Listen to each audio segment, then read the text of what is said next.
apa namanya Pak Josia.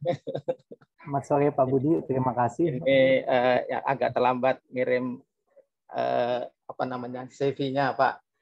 Mohon maaf, ini Pak Josia ini dari apa namanya dari UI. Sebentar Pak,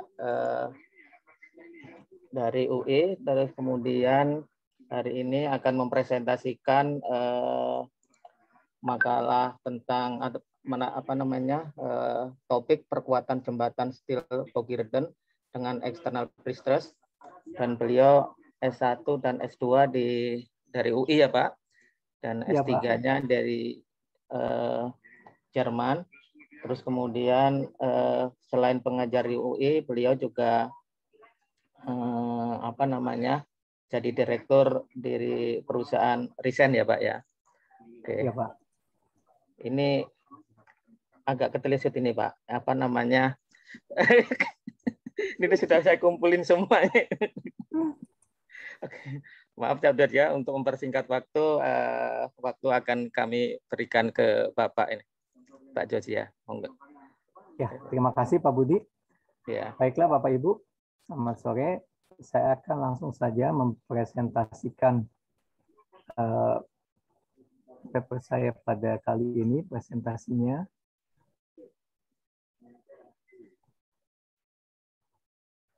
Apakah sudah bisa terlihat Bapak Ibu? Sudah kelihatan Bapak? Kelihatan Pak Josia. Pak. Oke Pak. Oke.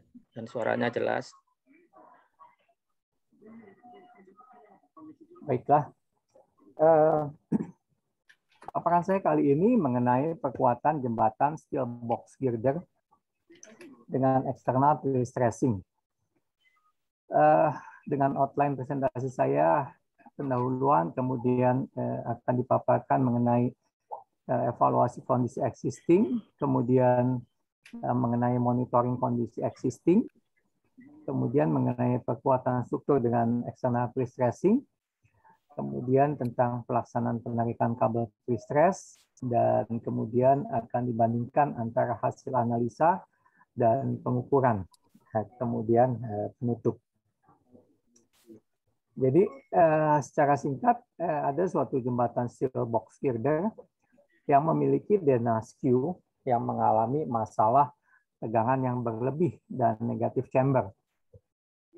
Jadi pada saat setelah dilakukan pengecoran dengan waktu terjadi penurunan sehingga yang harusnya tadinya ada chamber ini dia relatif menjadi melendut ke bawah.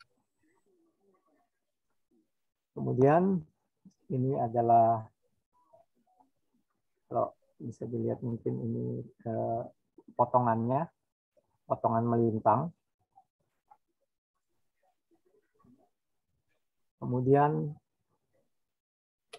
ini adalah hasil pengukuran. Jadi kalau kita lihat di sini ada 6 girder, 6 box girder. Ini diberi nama A sampai F, ya, yang paling kanan itu A. Kemudian maaf, yang paling kiri itu A, kemudian yang kanan itu F. Karena ini skew, maka kalau kita lihat potongan pada tengah bentang ini tidak apa namanya agak berbeda elevasinya. Kemudian di sini menunjukkan hasil pengukuran dan rencana chamber yang harusnya terjadi.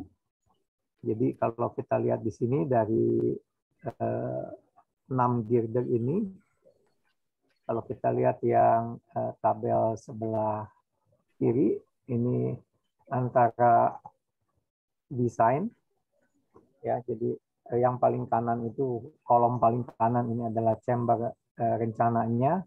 Kemudian yang kedua dari kanan itu adalah chamber aktualnya. Jadi kurang lebih sampai sebelum pengecoran itu masih kurang lebih sesuai. Kemudian setelah pengecoran pastinya dia turun. Tapi kalau kita lihat di nomor 4 itu sehari setelah pengecoran dia masih positif, walaupun kalau kita lihat seperti yang F itu EF ya. EF itu dari rencana 162 mili, chamber yang terjadi itu 30 dan 31. Kemudian seminggu kemudian dia turun kembali dan setelah kurang lebih 2 bulan itu terjadi chamber yang negatif pada girder C dan F. Nah, kemudian asumsi dan batasan masalah yang saya gunakan dalam paparan kali ini ialah bahwa asumsi kondisi existing tegangan jembatan itu berdasarkan hasil back analysis. Kedua, perbedaan lanjutan antara hasil analisa dan hasil pengukuran diasumsikan karena adanya ketidaksempurnaan dalam pemodelan tahapan pekerjaan. Jadi ya seperti kita tahu kalau katakan misalnya suatu balok atau girder baja di mana sambungannya itu sambungan baut, dalam pemodelan ya seringkali kita asumsikan ya itu hanya tidak kita modelkan sambungannya, padahal kenyataannya pasti akan ada friksi, akan ada pergerakan di sambungan tersebut. Nah, itu yang tidak dapat terakomodir dengan baik walaupun kita sudah usahakan. Kemudian tujuan utama dari perkuatan adalah untuk menghindari tegangan yang berlebih pada struktur dan tidak dimaksudkan untuk memperbaiki lanjutan atau chamber yang telah terjadi. Jadi tujuan utamanya adalah supaya tegangannya itu tidak berlebih. Nah, untuk evaluasi kondisi existing ini kami modelkan dengan 2 model. Yang pertama itu dengan frame elemen balok ya, dengan 6 DOF pada tiap nodal. Kemudian jadi yang sebelah kiri itu modelnya sebetulnya adalah suatu model menggunakan elemen 1 dimensi ya. Tapi kalau yang sebelah kanan itu yang kalau di extrude itu demikian. Kemudian pemodelan yang kedua di sini kami gunakan shell dengan maaf ini ada kehapus, ini harusnya pemodelan shell dengan frame elemen maksudnya. Shell dengan frame elemen sehingga karena dimodelkan dengan shell atau elemen 2 dimensi sehingga kita dapat modelkan dengan lebih baik untuk masalah bracing dan baik web maupun flange daripada box girder tersebut. Tidak hanya garis seperti frame elemen. Kemudian ini adalah hasil daripada pemodelan. Jadi kita usahakan untuk mengakomodir tahapan-tahapan pelaksanaan.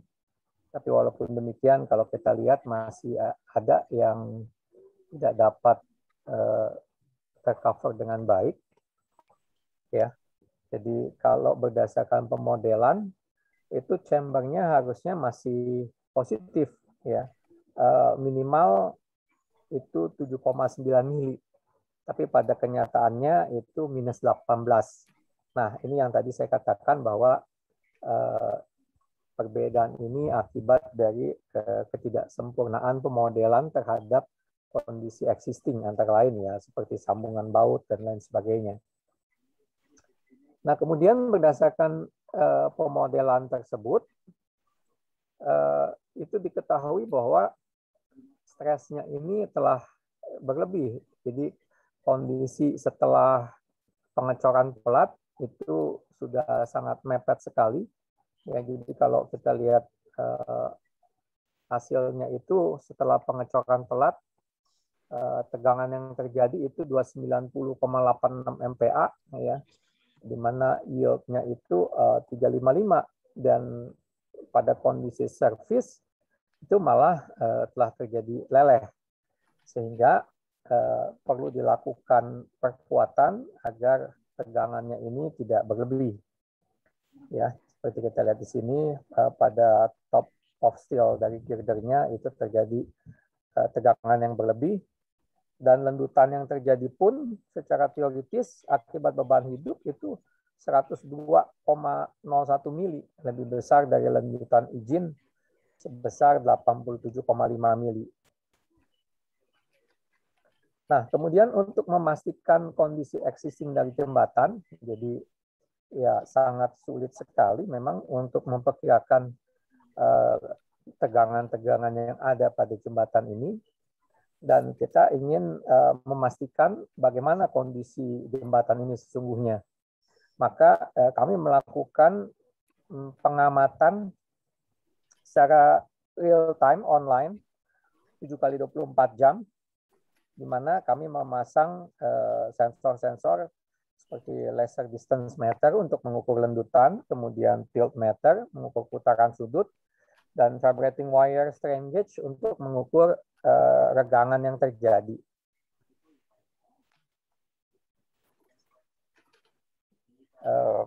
Ini kami pasang lokasi-lokasi sensor yang kita pasang. Jadi kita pasang tilt meter pada tengah bentang, kemudian juga pada girder F yang paling atas ya, kalau dilihat dari sini ya. Kenapa kita pasang pada girder F itu pada ujung-ujung pertakannya? Karena kalau berdasarkan hasil analisa, girder F ini yang lendutannya yang paling besar, dan kenyataan pun memang girder F yang paling besar. Kemudian selain tilt meter, kita juga pasang laser distance. Jadi kita pasang pada 5 girder untuk memantau lendutan yang terjadi. Jadi di sini kita pasang pada girder A, C, D, E, F. Kemudian strain gauge kita pasang pada tengah bentang, yaitu pada girder A, girder D, dan girder F. Mana pada F ini selain pada sisi bawah, kita juga pasang pada badannya atau webnya. Nah, ini kalau secara potongan sensor-sensor yang digunakan. Dan ini adalah hasil pengamatan setelah 2 minggu pertama. Jadi sebelum kita memutuskan untuk melakukan tindakan perkuatan, kita pantau. Dan ya pastinya ini akibat beban temperatur ya. Jadi keadaan masih kosong, beban temperatur. Rentang lendutannya itu mencapai 7,6 mili yang maksimum, itu pada girder D. Kemudian ini hasil pengamatannya, pengamatan lendutan tengah bentang. Jadi terlihat di sini kalau Bapak Ibu lihat, untuk ada 2 kelompok grafik ya. Kalau yang atas itu yang putus-putus itu adalah suhu. Kita lihatnya ke sumbu Y yang kanan. Sedangkan untuk grafik dengan garis yang full itu adalah lendutan yang terjadi. Jadi kita bisa lihat di sini bahwa lendutan ini dia turun naik ya. Jadi sesuai dengan suhunya atau sejalan dengan suhu. Kalau kita lihat di sini. Jadi ini turun naiknya ini itu kalau kita lihat ke atas itu juga sesuai dengan turun naiknya suhu. Jadi lendutan yang sebesar range-nya 7,6 mili itu adalah akibat suhu, belum ada beban. Kemudian, nah ini kalau tadi ini untuk keseluruhan girder, kalau ini saya ambil hanya untuk satu girder saja di girder A ya. Lihat seperti itu. Jadi ya kalau suhunya naik ya dia naik, kemudian kalau turun dia turun juga. Ini di girder F.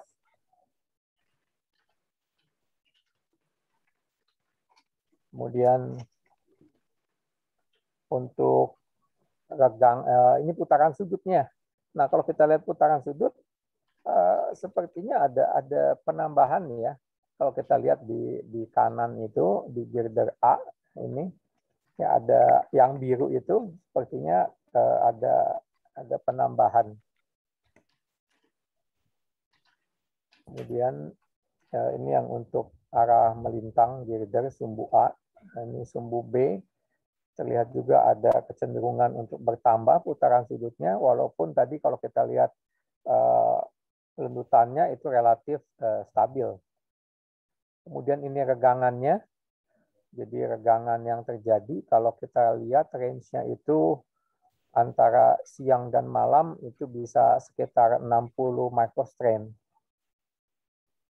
Ya, jadi dari hasil pengamatan yang dilakukan dapat disimpulkan bahwa hasil pengamatan lendutan secara umum dapat dikatakan sistem masih berada dalam kondisi yang elastis. Jadi kalau kita lihat dari lendutannya itu dia kembali ya turun naik. Kemudian dari hasil pengamatan pusaran sudut terlihat adanya masalah kestabilan lokal sehingga perlu mendapat perhatian. Untuk sistem struktur secara umum perlu adanya perkuatan dengan menggunakan external pre-stressing. Kenapa external pre-stressing nanti saya akan jabarkan. Kemudian perlu dilakukan perbaikan untuk bracing diafragma. Jadi karena ada di sisi-sisi pinggir itu terutama ada putaran sudut seperti kepuntir. Nah ini kami perkirakan bahwa bracing diafragmanya itu ada kemungkinan juga tidak terpasang dengan baik. Dan pada web itu perlu dilakukan perkuatan dengan penebalan plat karena ada indikasi overstress juga. Kemudian dengan mempertimbangkan aspek bahwa dengan external pre-stressing ini tidak mengubah bentuk geometri jembatan karena direncanakan perkuatan ini akan dilakukan di dalam box girdernya. Kemudian juga kemudahan pelaksanaan. Ya, semudah-mudahnya ya pasti tidak mudah juga, tapi relatif lebih mudah karena untuk pekerjaan ini tidak diperlukan platform, orang bisa masuk bekerja dari dalam. Kemudian juga keakuratan pelaksanaan dalam arti ketika diberikan gaya pre-stress itu bisa terukur gayanya dan kita bisa ukur juga berapa gaya dalam perubahan gaya dalam yang terjadi pada struktur. Untuk hal itu maka digunakan external pre-stressing dan hal-hal yang perlu diperhatikan di sini dalam kami merencanakan itu adalah bahwa analisa itu harus memperhitungkan pengaruh jangka panjang termasuk kehilangan gaya prategang karena pre-stress pasti ada loss of pre-stressnya, jadi kita harus perhitungkan. Kemudian juga penarikan ini karena jembatan skew itu kita haruskan untuk dilakukan penarikan secara bersamaan pada ke-6 girdernya tersebut untuk menghindari terjadi efek puntir. Kemudian kesesuaian hasil analisa dan pelaksanaan di lapangan itu juga harus diperhatikan sehingga dalam pelaksanaannya harus dilakukan monitoring lendutan dan juga regangan atau tegangan yang terjadi. Ini adalah rencana dari external pre-stressing tersebut. Jadi kalau yang gambar atas ini adalah pada girder F, yang bawah ada girder E. Jadi dilihat di sini panjang bentang antar perletakan itu 70 meter. Kemudian external pre-stressing 2 kabel itu diberikan pada jarak sekitar 5 meter dari perletakan. Kemudian itu ada dua tendon, kemudian 2 tendon lagi diberikan sekitar 10 meter dari perletakan. Tipikal sama untuk dari A sampai F. Dan untuk A dan F itu ada tambahan 1 tendon yang seperti terlihat di sini. Jadi ini khusus untuk yang girder-girder terluar A dan E itu ada tambahan 1 di atas. Karena kalau dari hasil analisa memang yang pinggir ini relatif torsinya lebih besar, maka kita kasih 1 tendon di situ. Ini baik potongan maupun tampak dari atas untuk external pre-stressing tersebut. Kemudian ini yang di sebelah dalam ada dua, ya, jadi yang T1 dan T2 ya. Ini kalau kita lihat di sini T1 itu yang pojok bawah kiri ya kalau di gambar ini, kemudian tendon kedua itu T2 yang kanan, kemudian T5 itu yang agak di atas. Nah, yang di tengah ini adalah T3 dan T4. Kemudian selain itu juga itu dilakukan perkuatan pada flange atas. Jadi awalnya itu boxnya ini terbuka ya, jadi bukan box tapi U gitu. Kemudian ditutup dengan plat beton. Nah di sini kita gunakan ada tambahan additional flange ya. Jadi berdasarkan analisa itu diputuskan bahwa untuk daerah lapangan plat betonnya itu dibongkar supaya pre-stressnya lebih efektif. Kemudian dilakukan penambahan flange dan kemudian dicor kembali. Kemudian pada webnya juga dilakukan penebalan seperti yang terlihat di sini pada sisi atas.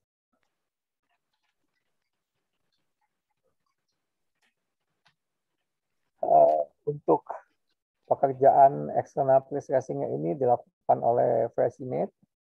Ini adalah properti material yang digunakan. Ja, bin schon fertig. Ja, ich werde mich um eine Stunde. Kemudian untuk tahapan pekerjaannya sendiri ini yang kita coba untuk perhitungkan, kita perhitungkan dalam model. Jadi stage pertama berat sendiri ya untuk kondisi saat itu. Jadi berat sendiri struktur existing. Kemudian jadi stage pertama ini sebetulnya ada apa namanya erection, kemudian ada pengecoran itu sudah diperhitungkan. Kemudian stage kedua itu pembongkaran plat. Kemudian karena plat betonnya itu dibongkar ya. Kemudian komposit struktur existing dengan beton.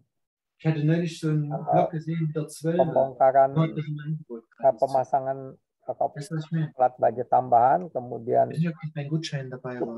girder komposit dengan plat baja tambahan, external pre-stressing, pengecoran beton, kemudian komposit, kemudian pengecoran parapet dan pengaspalan.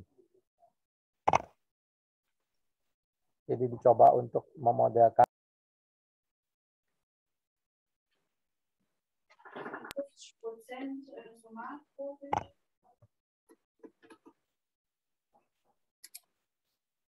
Nah ini kalau digambarkan secara grafis, lendutan yang terjadi dari sejak kondisi inisial awal ya, erection girder dia bertambah, kemudian untuk pengecoran area sebelah kiri beton masih basah. Beton masih basah artinya belum bersifat sebagai komposit. Kemudian dia betonnya mengeras, dia menjadi komposit. Terus pengecoran sebelah kanan, jadi ini memodelkan tahapan pengecoran di awal ya. Kemudian betonnya mengeras. Nah, kemudian masuk kita ke kalau kita lihat di sini ini bongkar plat 1 ini adalah sudah masuk ke tahapan perbaikan ya. Kita lakukan pembongkaran plat 1, plat 2, plat 3, jadi kita lakukan dalam 3 tahap. Kemudian kita tambah perkuatan. Perkuatan ini maksudnya adalah penambahan plat pada flange atas dan juga pada web atas. Kemudian kita lakukan pre-stressing. Kemudian jadi pre-stressingnya ini ada 3 tahap ya, karena di bawah itu ada 2 lokasi tendon. Kemudian yang terakhir yang tahap ketiga itu adalah pada sisi A dan F. Kemudian baru dicor pelat. Ya, pengecoran juga 3 tahap. Kemudian cor pelat penebalan, beton komposit, cor parapet, dan kondisi layan. Jadi ini tahapan dari sejak awal perbaikan hingga masa layan. Jadi kalau kita lihat di sini, ini tegangan yang terjadi, ini lendutan, ini tegangan. Secara teoritis, kemudian ini tegangan pada sayap atas. Nah, ini adalah area yang dibongkar. Jadi pada area lapangan itu dibongkar, kemudian ada penambahan pelat. Kemudian ini adalah lanjutan girder di tengah bentang saat pembongkaran. Jadi ini khusus yang sebetulnya bagian dari yang tadi juga. Jadi kita coba analisa ketika bongkar itu seperti apa, penambahan juga seperti apa. Ini untuk kemudian jadi external processing-nya itu dengan 26 tendon dalam 3 tahapan dan gaya jacking yang digunakan itu 75% FPU. Ini adalah nilai-nilai threshold-nya untuk masing-masing penarikan. Jadi untuk lendutan, regangan atas, dan regangan bawah, ini semua kita pantau melalui sensor-sensor yang telah dipasang.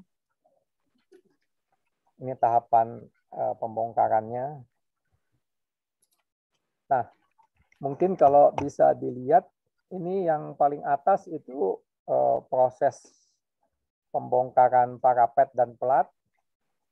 Kemudian yang kanan atas, itu ketika kondisi segmen 3, 4, 5 girder A sampai F itu selesai.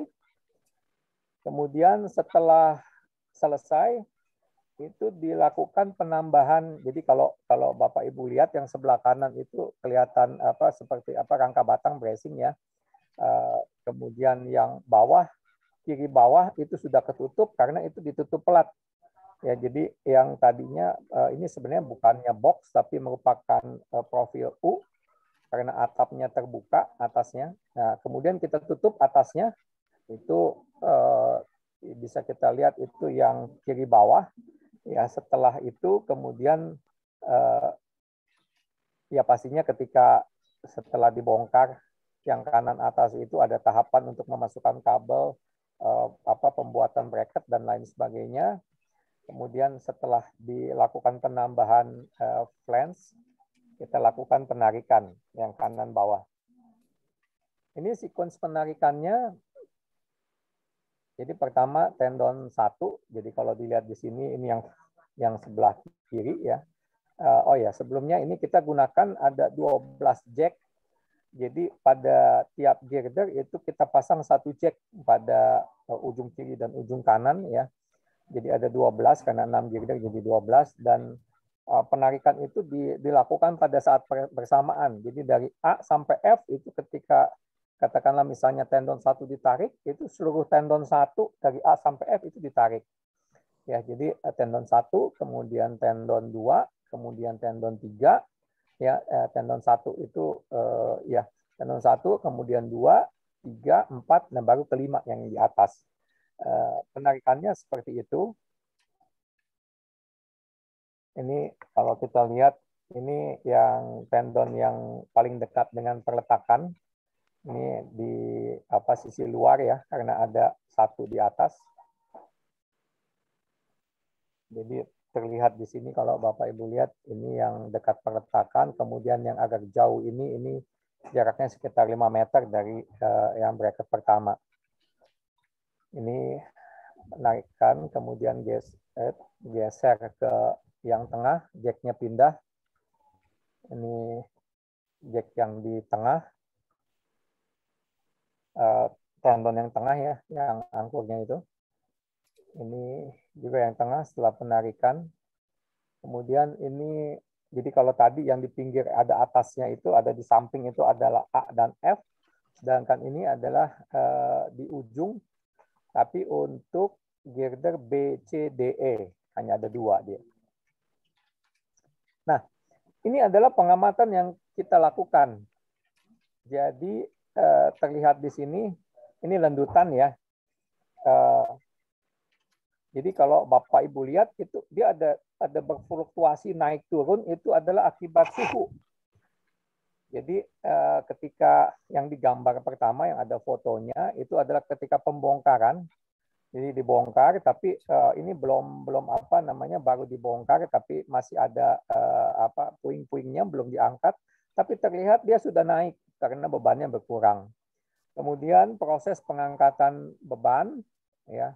Proses pengangkatan beban, jadi yang pertama parapet disertai dengan pembongkaran pelat, kemudian proses pembongkaran pelat dan pengangkatan itu di gambar yang kedua, yang ada foto kedua.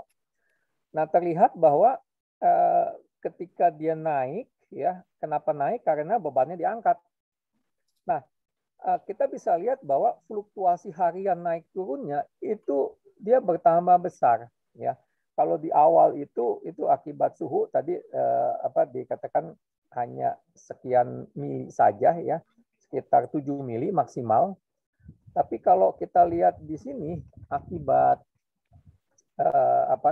akibat dia diangkat sehingga semua bajaknya itu terpapar panas, maka lendutan yang terjadi itu dia menjadi jauh lebih besar. Kalau tadi hanya sekitar 7 mili saja, ini bisa mencapai 1 senti lebih, ya. Jadi cukup lumayan besar. Bahkan di sini ketika diangkat, ya. Nah, ketika dilakukan penambahan pelat di gambar di foto yang ketiga itu fluktuasinya dia naik menjadi sekitar 2 cm. Jadi akibat suhu dia bisa naik turun sebesar 2 cm. Kenapa? Karena kita lakukan penambahan flange baja di atasnya. Sehingga akibat karena sekarang sudah ada baja, kemudian dilas ke ke flange-nya itu, maka akibat panas dia memuai menyusutnya itu karena baja dia lebih besar, maka naik turunnya pun menjadi lebih besar seperti yang terlihat di yang bagian kanan. Ya. Kemudian yang paling kanan itu adalah ketika saat penarikan. Jadi penarikan itu naik sekitar sampai 8 cm akibat pre-stressing eksternal. Ini kalau kita lihat ini dalam jangka waktu 6 bulan, ya. Kalau tadi itu hanya ketika pembongkaran. Kemudian ini dari sejak awal selama 6 bulan kondisinya seperti ini. Itu yang biru itu ada error dalam di datanya, jadi itu abaikan saja yang sebelah kanan yang biru itu.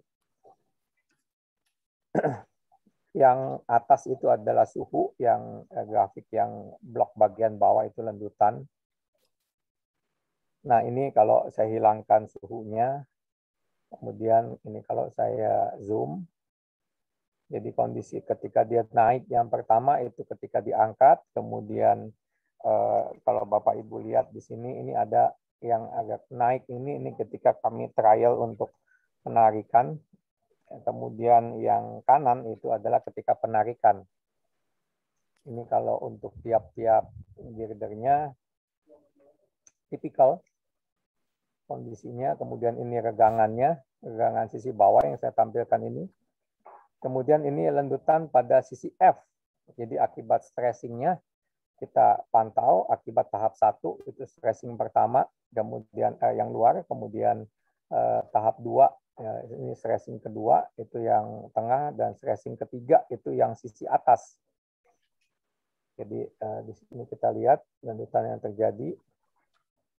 Kemudian di sini kita bandingkan antara yang pengukuran. Jadi yang pengukuran itu kalau yang terlihat di sini ini adalah yang biru, ya.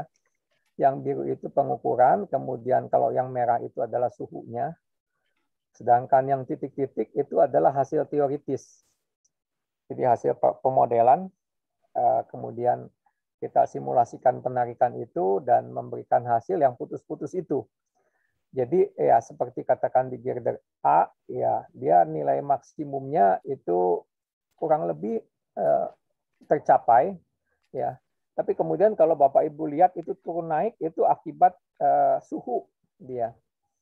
Ya, jadi dia awalnya dia tercapai, kemudian dia turun, dia naik lagi, turun naik lagi, itu adalah akibat suhu. Jadi dia berfluktuasi. Kemudian kalau dilihat di sini, jadi di sini ini penarikannya, ini tahap 1 bisa sebentar. Ini tahap 1, apakah ya? Ini tahap 1, kemudian ini tahap 2, ini tahap 3. Jadi kita lihat batasannya di sini. hasil pengukuran ini sekian ya. Jadi teoritis sekitar 8 cm, 8, sekian, kemudian pengukuran itu menunjukkan 7, sekian. Jadi kurang lebih dia tercapai.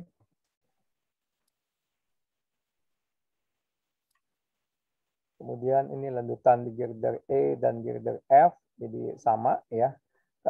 Oke, oh ya, ini adanya penurunan ini akibat pengecoran, ya, kemudian pengaspalan, kemudian parapet. Jadi ini turun-turun ini akibat adanya penambahan beban. Kemudian ini regangan yang terjadi, ya. Jadi di flange bawah girder, kalau kita lihat ini terjadi akibat stressing relatif tepat prediksinya, ya. Jadi tapi masih apa namanya ya agak beda tapi relatif tepat. Kemudian girder E dan F, ya. Nah, jadi dari paparan di muka itu terlihat bahwa metode perbaikan dengan menggunakan external pre-stressing ini dapat juga diterapkan untuk struktur jembatan baja dengan efektif sejauh direncanakan dengan baik, disertai data-data dari kondisi existing yang akurat.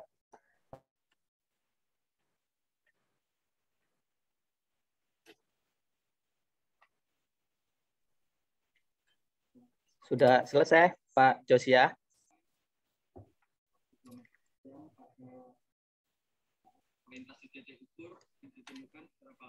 Ya, Pak. Sudah selesai, Pak Josia, paparannya? Putus nih, kelihatannya. Oh ya, putus, Pak. Oke, sambil sudah masuk beliau ini. Pak Josia, sudah selesai paparannya, Bapak?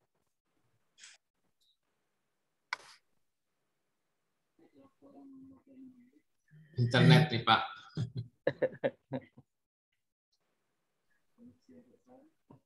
Pak Andreas, mohon ditelepon beliau. Ya, Mungkin. siap. Sambil menunggu apa namanya Pak Josia menyambung lagi, Pak. Ini akibat peristiwa jembatan Pertagas ini, baja dengan panjang 75 dan sekiu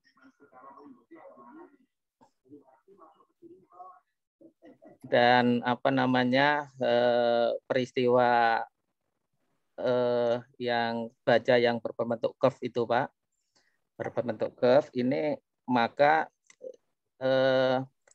jembatan yang tipe ini masuk dalam konsep apa namanya harus masuk dalam KKJT, Pak, karena dua peristiwa ini, peristiwa di Pertagas dan satu lagi di Kunciran. Kunciran itu jembatan simple beam,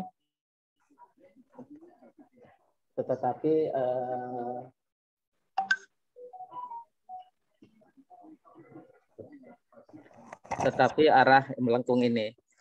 Oke, terus kemudian kebetulan kami juga terlibat di Pertagas itu, tetapi apa namanya sampai pengujian yang diselesaikan Pak Josia, kami tidak apa namanya tidak mengikuti. Jadi memang jembatan sekiu, baja dan berbentuk curve itu mempunyai tingkat kesulitan yang cukup rumit. Oleh sebab itu di ASTO sangat tidak menyarankan apabila jembatan itu dalam kondisi yang curve, terutama simple beam, Pak. Dan ini yang di Pertagas itu ada dua sebenarnya jembatan, yang bentang 70, tetapi kalau ditarik sekiunya 75 dan 60. Yang 60 tidak bermasalah, tetapi yang bermasalah itu yang 75. Gitu. Ini Pak Josia belum masuk, Pak, ya? Pak belum, apa namanya?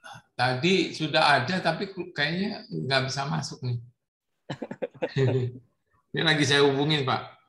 Oke, jadi saya apa namanya sambil mengisi waktu. Jadi kebetulan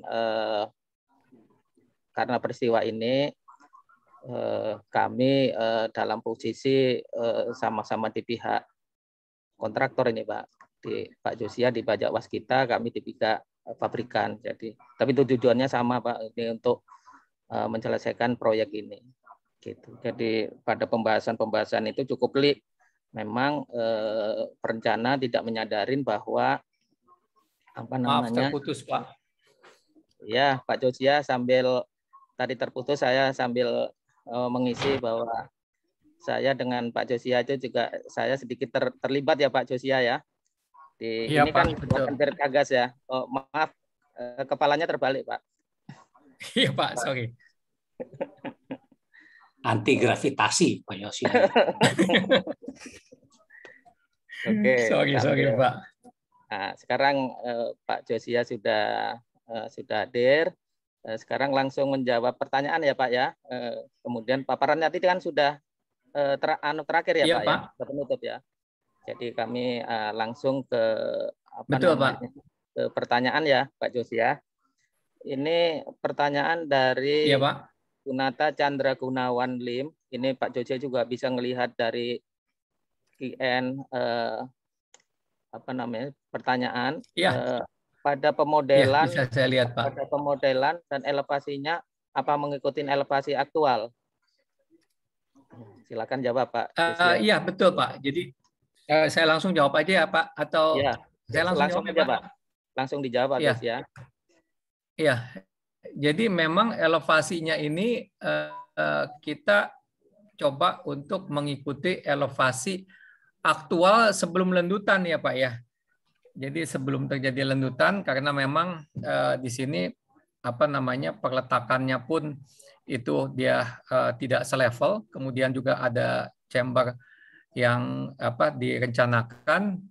Jadi bentuknya memang di awal itu tidak lurus, tapi ada chambernya, dan itu kita coba ikuti Pak. Jadi ini memang kita sudah ikuti chambernya ini. Demikian. Walaupun mungkin tidak sempurna, tapi kita coba untuk ikuti. Oke, pada pertanyaan kedua Pak Josia, apakah penyebab terjadinya overchamber pada balok dan apakah ada syarat dan toleransi perbedaan maksimum dari chamber yang terjadi dan yang ada pada desain?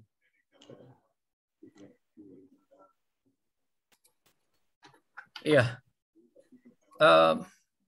Ya, kalau perkiraan kami untuk kondisi ini itu kemungkinan ada terletak pada saat construction ya, under construction ya, ada jadi ada macam-macam lah ya, ada ketidaksempurnaan di koneksi sambungan, kemudian juga ada sumbangan juga dari metode pelaksanaan. Jadi hal-hal itu yang menyebabkan adanya overchamber itu, toleransi perbedaan maksimum dari chamber yang terjadi dan yang ada pada desain. Setahu saya sih kalau secara code-nya nggak ada ya. Tapi ya mungkin ya diusahakan untuk tidak terlalu banyak perbedaannya. Karena pastinya kalau terjadi banyak perbedaan antara desain dengan kondisi lapangan, pastinya akan berpengaruh kepada tegangan-tegangannya juga yang bisa menyebabkan overstress. Mungkin demikian, Pak. Oke, saya sedikit menambahin ya Pak Josia. Mungkin ya, silakan juga, Pak Budi.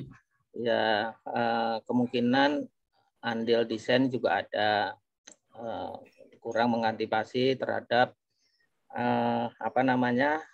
bahwa sekio itu tidak sama dengan desain biasa kan Pak.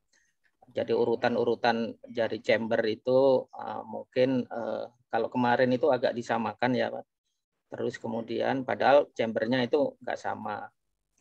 Terus kemudian juga kita melihat pelaksanaan ya Pak Josia, pengecoran beton itu sampai setinggi itu. Nah, jadi ini memang jadi pelajaran bersama dari sisi pelaksanaan dan dari desain itu harus koheren sebenarnya gitu. Tetapi ini masalahnya ada dua ya Pak. satu bentang yang 70, satu yang bentang 60 ya. Sehingga mereka kemarin sedikit berkelit, 60 nggak apa-apa ya 70. Meskipun beda 10 meter, tapi efeknya itu memang beda sekali gitu, Pak. Gitu. Iya. Oke, terus kemudian yang terakhir itu Pak Jos ya, pemasangan diafragma itu kondisi strukturnya yang minim bagaimana? Berapa bentang, berapa meter, tinggi balok, berapa meter, dan jenis penampangnya apa?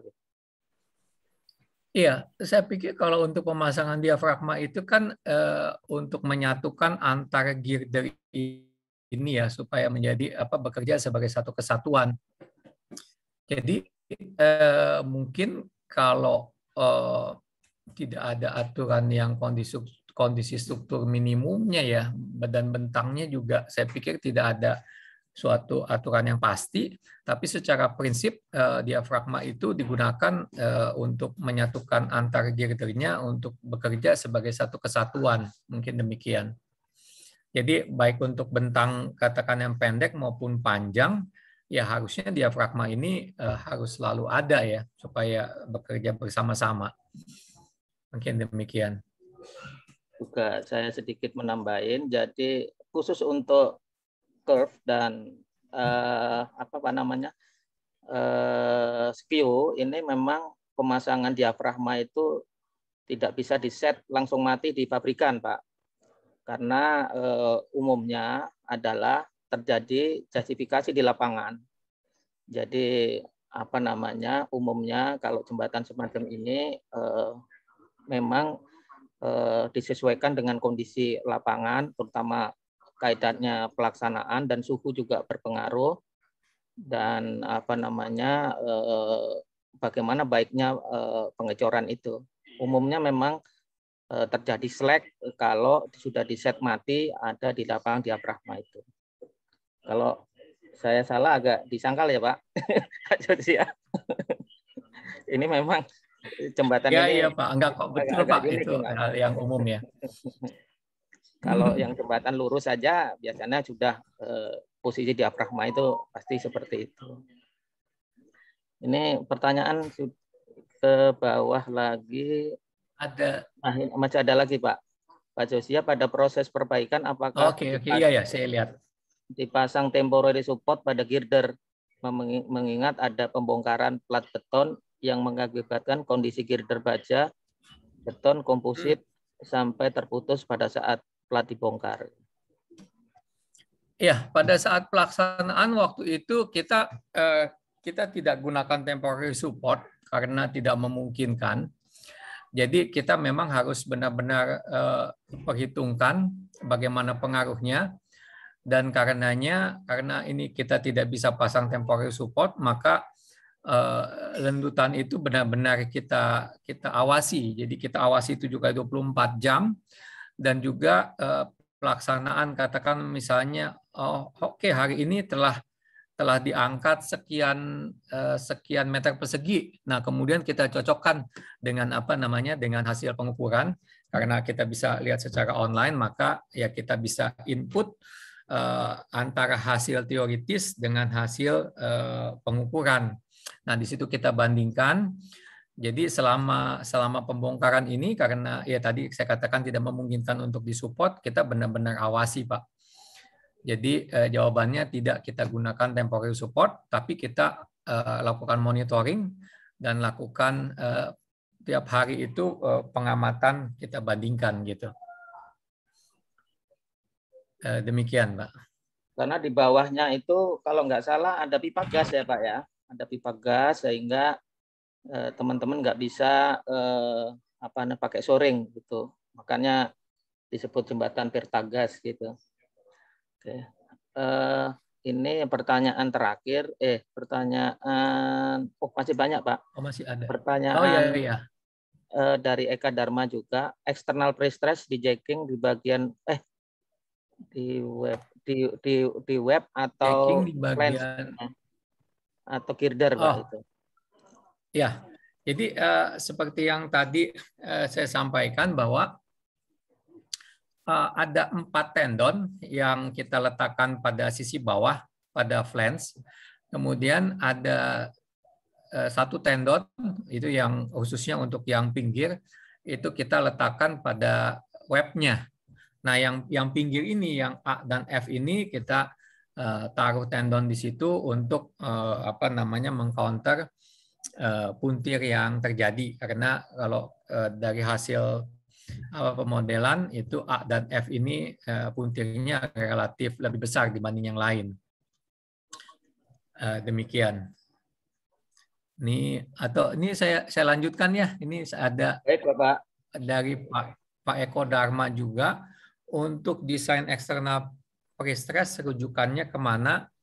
Ya kalau secara secara teoritis atau secara textbook mungkin tidak ada ya. Artinya yang buku yang membahas mengenai external pre-stressing yang jembatan baja seperti ini. Tapi ya pastinya kalau rujukan umumnya ya ke teori-teori pre-stress dan mekanika teknik yang biasa ya. Tapi intinya di sini ya artinya kita harus memahami betul perilaku daripada strukturnya kritis, tapi juga secara real di lapangan itu seperti apa. Makanya kita lakukan monitoring. Bangunan gedung kok tidak ada yang memasang diafragma ya? Apakah kalau di gedung balok sudah bisa bekerja bersama-sama? Ya, mungkin agak beda ya kalau antara yang gedung dengan jembatan ya. Pastinya kalau gedung relatif bebannya dia tidak terlalu besar juga. Kemudian juga di gedung itu sebenarnya kalau mungkin yang sangat beda itu kalau jembatan itu kan hanya satu arah baloknya ya. Tapi kalau katakan di gedung itu kan seringkali juga ada balok grid. Nah, balok grid itu juga dia memperkaku juga. Kemudian kalau dilihat dari behavior-nya juga mungkin berbeda ya.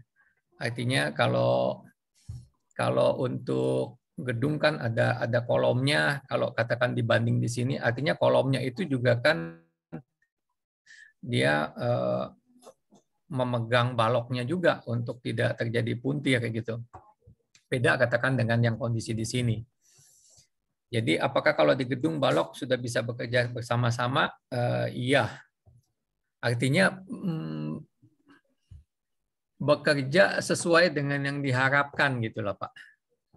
Ya kalau bekerja bersama-sama dalam arti kalau kita punya gedung satu katakan luasnya katakan misalnya 10 atau 120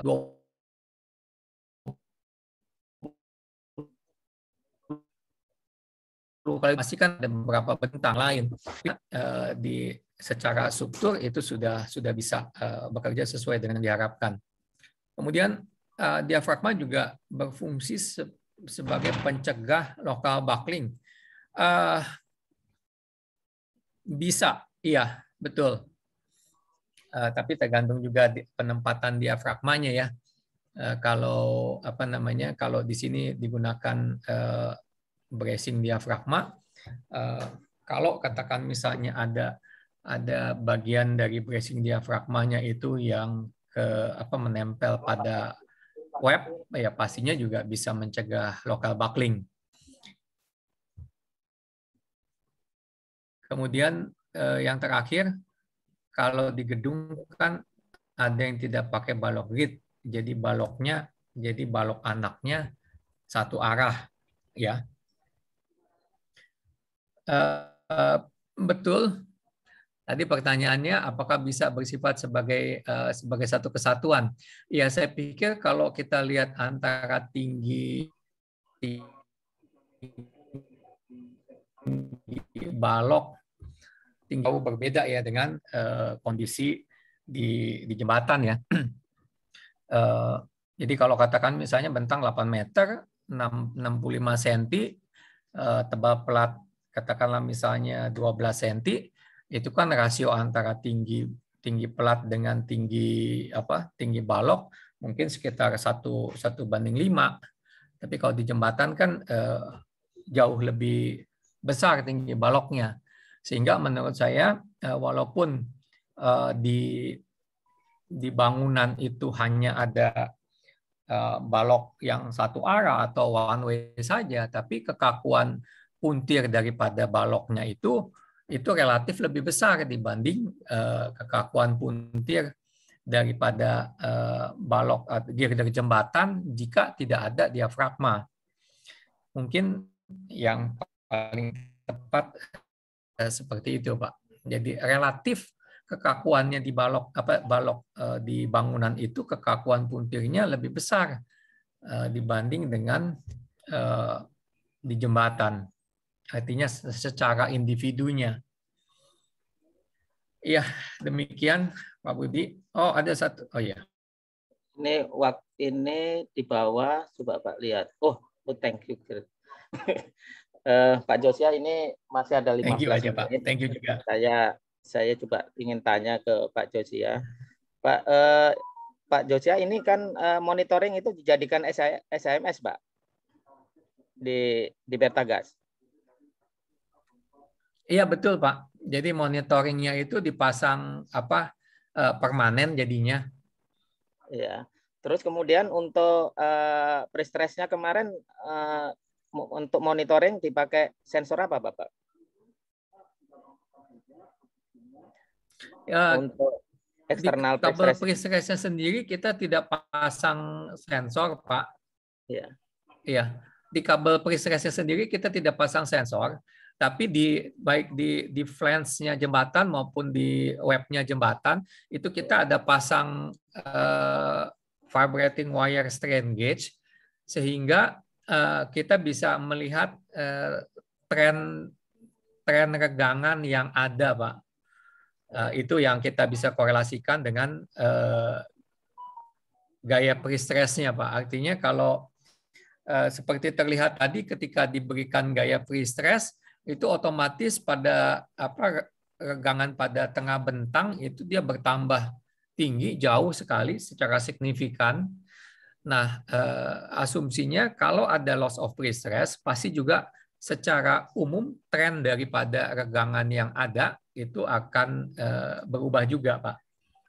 Jadi secara umum kita lihat dari situ, tapi kalau secara khusus loss of pre-stress ini kita tidak pantau, artinya kita tidak kasih misalnya strain gauge pada strandnya atau katakan misalnya dengan load cell itu kita tidak pasang, Pak. Baik, terima kasih Pak Josia. Ini pertanyaan tadi mungkin untuk mengakhirin dari pertanyaan ke paparan yang disampaikan Pak Josia, dan kami mengucapkan terima kasih atas paparannya Pak Josia. Berhubung yang Pak Josia yang merupakan paparan terakhir dan masih ada waktu 10 menit, waktu dan tempat kami serahkan ke Pak Andreas selaku panitia. Kenapa, Bapak? Saya lihat ada tambahan. Oh, ada tambahan lagi, Pak? Oh, baik, Pak. Kita ini ada waktunya. Ada tambah. Masih kurang 10 menit, Pak. Apa kita masih mau dijawab, Pak Josia? Oke, kalau gitu boleh dijawab, Pak? Boleh, Pak. Boleh, Pak. Boleh, Pak. Ini Oke, bagaimana kalau gitu kita bisa jawab aja ya, Pak. Bisa menganalisa diafragma, Pak, ya, atau tidak? Bagaimana kita bisa menganalisa untuk bisa menentukan harus dipasang diafragma atau tidak? Ya, saya pikir kalau untuk di jembatan itu kita harus pasang ya. Artinya untuk memastikan bahwa girder itu bekerja bersama-sama, tidak bekerja sebagai individu. Kemudian maksudnya apa yang harus dianalisa untuk masang diafragma? Ya, kalau dalam perencanaan secara umum saya pikir itu umumnya dipasang diafragma. Tapi kalau katakan misalnya tidak mau dipasang diafragma, ya bisa aja Anda modelkan, katakan misalnya pertama ya kalau katakan misalnya ya pada umumnya kalau yang software yang untuk jembatan seperti Midas gitu ya, itu dia kan bisa staging ya. Jadi kalau mau studi boleh-boleh aja Anda modelkan secara full, katakan misalnya dengan diafragma, kemudian dikasih beban, mungkin bebannya jangan beban beban full pada seluruh luasan ya, tapi kasih beban hanya pada satu sisi saja, katakan di pinggir, sehingga menciptakan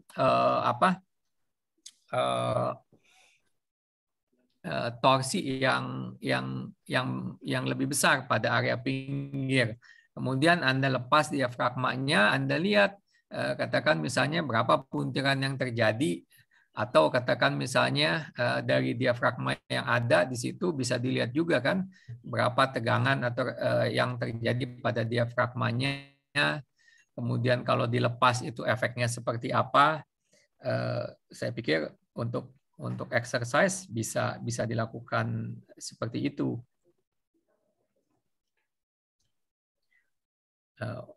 Mungkin Pak, ini ada lagi ya. Maksud apa harus dipasang diafragma? Hampir sama pertanyaannya sebenarnya bahasanya. Iya. Jadi saya boleh menambahin Pak Josia. Jadi umumnya kalau umumnya ini berbentuk curve atau skew, itu kan tadi sudah disampaikan Pak Josia bahwa selama pelaksanaan itu lendutan di dalam dan di luar itu tidak sama. Jadi ini berfungsi pada waktu tahap pengecoran, Pak. Karena itu sangat fungsi dari diafragma itu berperan sekali. Nah, nanti setelah dicor, maka dengan ketebalan platnya yang sampai 25-30, maka peranannya itu sudah mulai berkurang karena dihandle oleh struktur di atas. Saya kira kalau beban lurus itu selama strukturnya itu tidak bergoyang, ya masih aman-aman saja. Apakah perlu diafragma atau tidak? Saya kira tambahan saya cukup sekian, Pak Josia. Ini sudah habis atau tambah lagi nih Pak Josia? Oh, tambah lagi Pak Josia. Ya. Apakah masih berfungsi melakukan pengukuran? Ada pertanyaan lagi Pak dari Pak Purnawan. Setelah pelaksanaan stressing. Oh. Iya. Setelah yang atasnya Pak, setelah pelaksanaan stressing, apakah dilakukan cek ulang terhadap kondisi sambungan, terutama baut-bautnya? Iya. Jadi sebetulnya ketika sebelum kita lakukan tadi penambahan pelat, itu kita kendorkan dulu malah baut-bautnya ya, karena dari diafragma yang ada itu tampaknya ada yang kurang sempurna pemasangannya ya, sehingga kita kendorkan supaya rilis tegangan ketika kita angkat plat betonnya. Plat beton kan dibongkar ya, plat beton dibongkar, kemudian diafragmanya ini bracing diafragma itu kita kendorkan sehingga dia rilis tegangan, kemudian kita kencangkan lagi, kemudian di pre-stressing, dicor ya, dan setelah di pre-stressing itu kita cek lagi baut-bautnya itu dengan kunci momen, apakah ada perubahan. Ternyata pada saat itu tidak ada perubahan, artinya masih tetap kencang ya. Nah, setelah itu baru dilanjutkan ke tahap berikutnya. Seperti itu. Yang terakhir mungkin tadi udah tambahan dari Pak Budi, apakah diafragma masih berfungsi saat kita sudah melakukan pengecoran pelat lantai? Iya, masih pastinya. Ya, sudah habis ya Pak Josia. Nanti mau ditutup sudah muncul habis lagi. Ya, Pak. waktunya memang kurang 5 menit, jadi kita close saja ya Bapak. Jadi Oke, Pak. terima kasih atas paparannya dan menjawab pertanyaan dari dari anggota dari peserta webinar. Terus kemudian karena Pak Josia itu peserta terakhir, sehingga waktu dan tempat kami serahkan ke Pak Andreas gitu Pak. Baik, terima kasih Pak Budi yang sudah memimpin webinar Haki dari pagi hingga sore hari. Kami juga ingin mengingatkan Pak Yosia, jangan lupa bahan presentasinya di-share ke Haki. Ya, Pak. Baik, Pak. Terima kasih juga kami sampaikan kepada para pembicara webinar di tanggal 24, Bapak